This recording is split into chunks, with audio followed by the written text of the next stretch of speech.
Week 18 of the fantasy baseball season, and here's a few pitchers I looked at off the wire this week. The first pitcher, Hayden Birdsong of the San Francisco Giants. Hayden Birdsong, I mentioned him over the last couple weeks as someone to hit off the wire, and he was pulled from the rotation last week, but then Jordan Hicks, they got out and Birdsong back in, so right now available in tons of fantasy leagues is 64%. He'll be back in the major leagues in Tuesday's ball game, August 6th.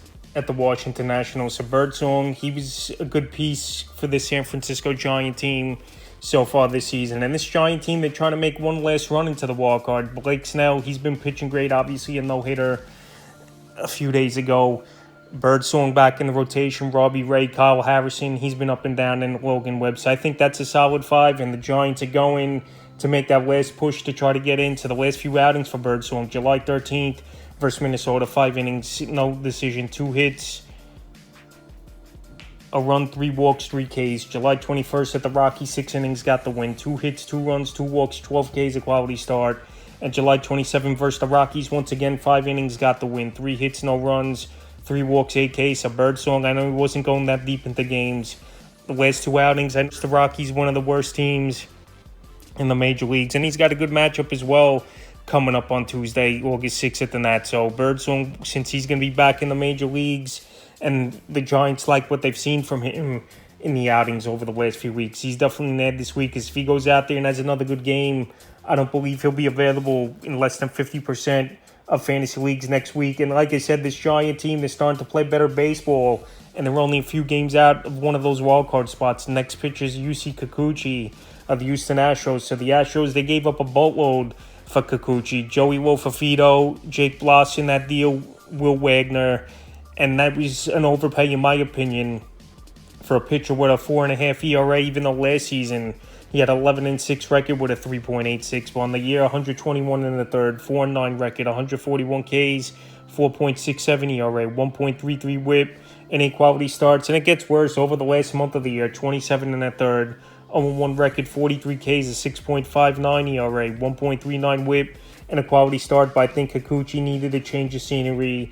He made his debut versus the Tampa Bay Rays August 2nd, and he looked decent in that ball game. He got off to a slow start, giving up a 2-run homer in the first inning, and then he wrote the ship. So the last few games, July 20th at the Mariners, 5 innings, got the loss. 5 hits, 4 runs, 2 walks, 8 Ks. July 26th versus the Dodgers, 4 2/3. 8 hits, 5 runs, 2 walks, 5 Ks. And then, like I said, the debut, August 2nd versus Tampa, even though we know they're depleted after trading away most of their players, 5 2/3, 3 hits, 2 runs, 3 walks, 11 Ks. So Kikuchi, he always has that upside for a major K game here and there. And we saw it July 9th versus Miami, 13 strikeouts in that one. So like I said, maybe a change of scenery, maybe being in a pennant race will get Kikuchi going.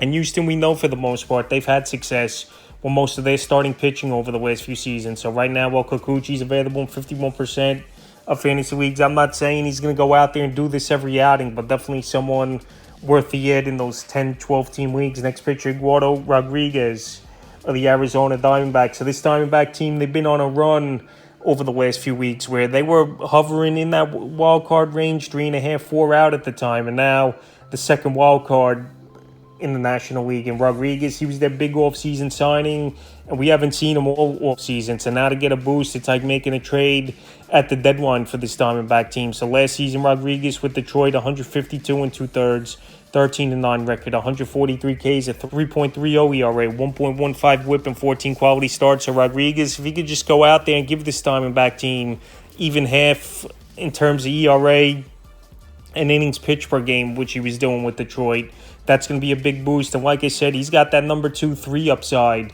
for this Arizona Diamondback team. And I believe he can help fantasy owners as well. Obviously, it's going to take a few weeks for him to get back into stride as Rodriguez and go deeper into games and get his legs under him. But like I said, it's a big boost for Arizona.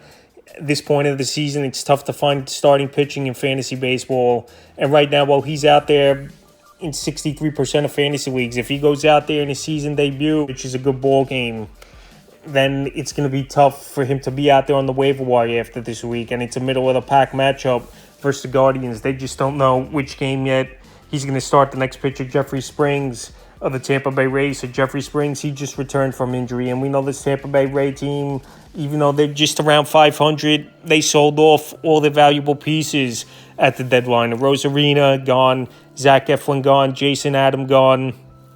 In a trade, Isaac Pardes gone. The only guy they pretty much kept that I thought was going to get dealt is Yandy Diaz. So Springs available in 53% of fantasy leagues. In his season debut, they eased it with Springs versus the Miami Marlins. Springs, they're going to ease him into the role. In his first outing versus the Marlins, 3 2/3 in that one, no decision.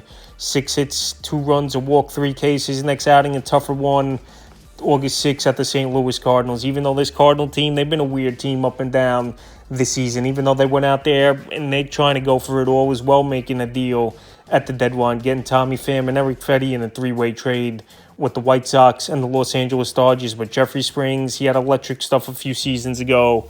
And then last year, he had one start, went down with the injury in Tommy John. And now he's back in the major leagues.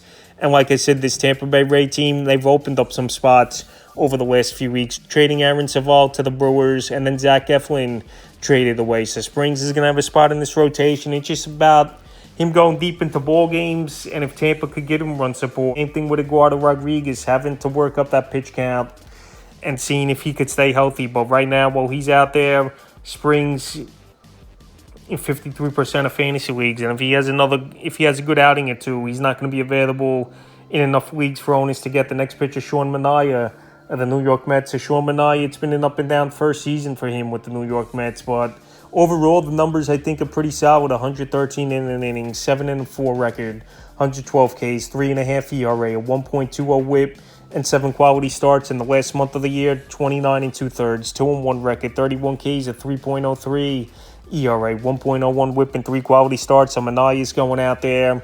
He's going deeper into ball games for the Mets. Available in 55% of fantasy leagues. And the Mets, they didn't really go out there and add a big rotation piece.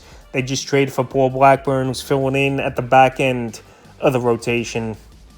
So the last few outings for Manaea, July 19th in Miami, 5 innings, got the loss.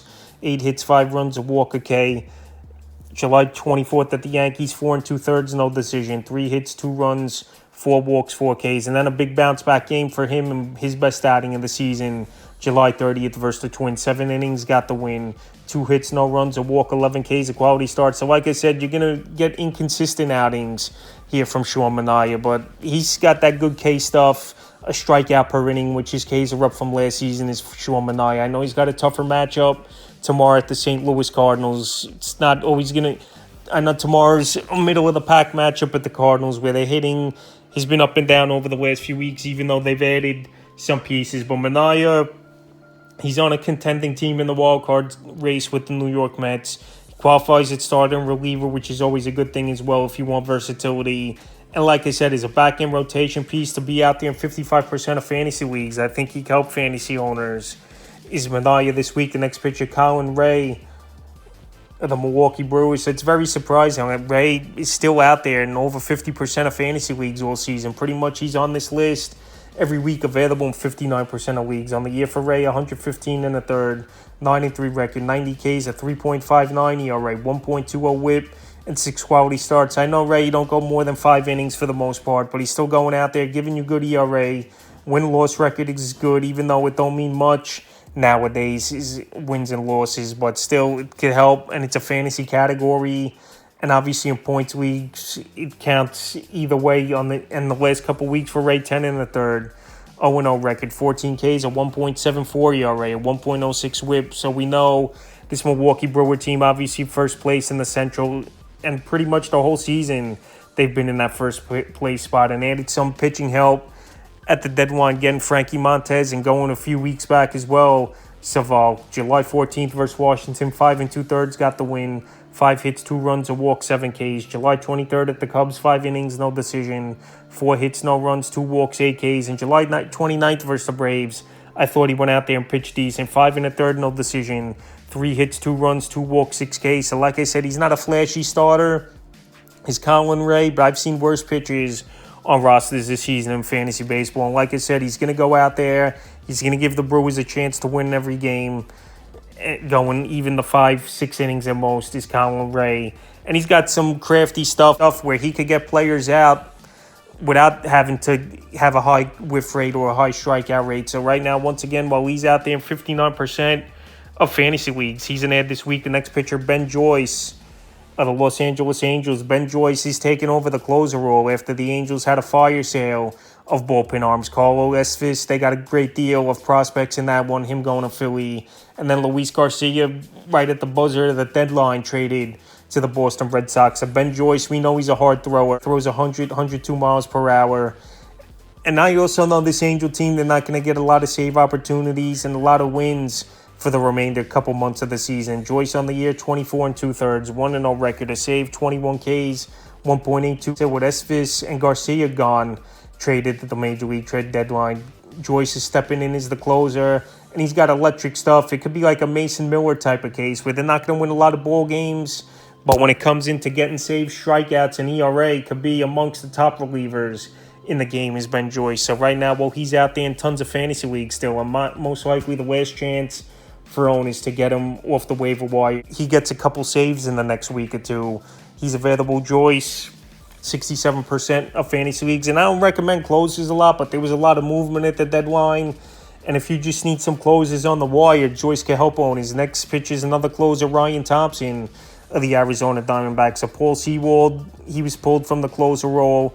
Thompson, he's in there. He got the first chance at the save opportunity where A.J. Puck, I thought, was going to have an opportunity, but he pitched in the 6th inning in the latest games. Thompson on the year, 45 2/3, 5-3 record, 2 saves, 32 Ks, a 1.97 ERA, 0.99 whips, a very good stuff on the season here for Thompson. And this Diamondback team, they're going for it once again. Last season, making the World Series as an 83-win team. This year, right now, they were struggling early on, had a little bit of a World Series hangover, getting that far, and now they've kicked it into gear, is this Diamondback team over the last 3 weeks, and they're getting reinforcements back in the rotation, and now they want to solidify the back end, and they're giving Thompson a chance. Like I said, a great ERA on the season. He's not a high K guy, though, is Thompson, where we know closers are those high K per 9 pitches where he only has the 32 Ks in 45 2/3, but Arizona likes what they've seen from him, and he got the first shot in the bullpen as a closer, is Thompson. So now he's available in tons of fantasy leagues in 87%. So if you need a closer, I think I would go out there and get Thompson. He's on a good team. Arizona's played a lot of close games this season, and he can rack up those saves. Just the K rate isn't going to be that great for Thompson. But if you're just looking for saves and someone in points leagues who could get you a few points every few days, that could help, especially in deeper leagues. I like Thompson as an ad this week. Next pitcher, Tyler Mahle of the Texas Rangers. So Mahle, it's been a long recovery from him coming off of Tommy John surgery, and he's going to make a season debut as Mahle versus the Houston Astros in Tuesday's game. So Mahle available 95% of fantasy leagues. We saw some good stuff from him a few seasons ago with Cincinnati, and then last year he didn't pitch much before going down with Tommy John. 25 2/3, 1-2 record, 28 Ks, a 3.16 ERA, 1.05 WHIP, and a quality start. So these pitchers coming off injury, you know they want to go out there. They want to see if they're healthy. I know it's going to take time for some of them to get their legs under them and go deep into games.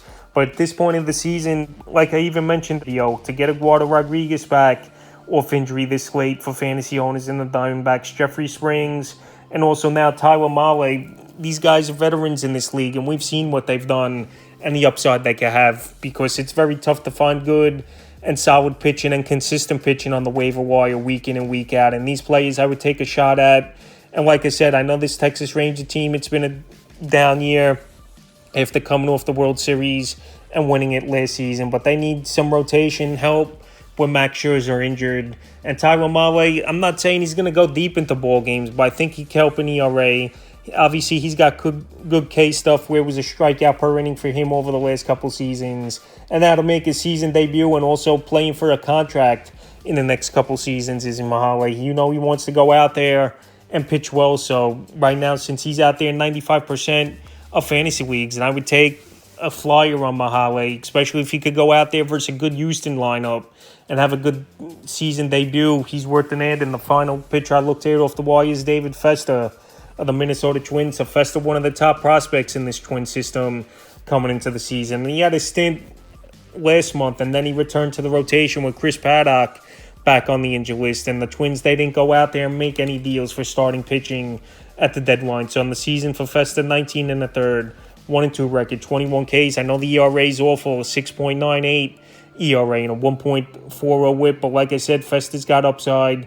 He's going to stay in this rotation for the time being for this Minnesota Twin team. And in his latest outing at a good New York Met hitting offense, he went out there and he's held his own, but just couldn't get run support. July 3rd versus Detroit, 5 innings, got the loss. 9 hits, 7 runs, 6 Ks in that one. July 24th versus Philly, 4 1/3, no decision. 4 hits, a run, 2 walks, 7 Ks. And July 30th at the Mets, like I mentioned, 5 innings, got the loss. 3 hits, 2 runs, a walk, 6 Ks. So Festa, maybe this second stint in the major league, feel more comfortable is Festa. He went back down to AAA for 3 weeks. He came back, and I thought he pitched all right, even though it was a short outing versus Philly and versus the New York Mets. His next outing's tomorrow at the Cubs, where their team hasn't done much over the last few weeks hitting the baseball, where they're in the middle of the pack to the lower end of the league in scoring runs. I think Festa, even at tough Wrigley Field, where that ball really carries in the summer months and blows out to left field, I think he could go out there and be a decent option in deeper leagues. Available 97% of fantasy leagues. So that's a few pitches I looked at off the waiver wire for Week 18 of the fantasy baseball season.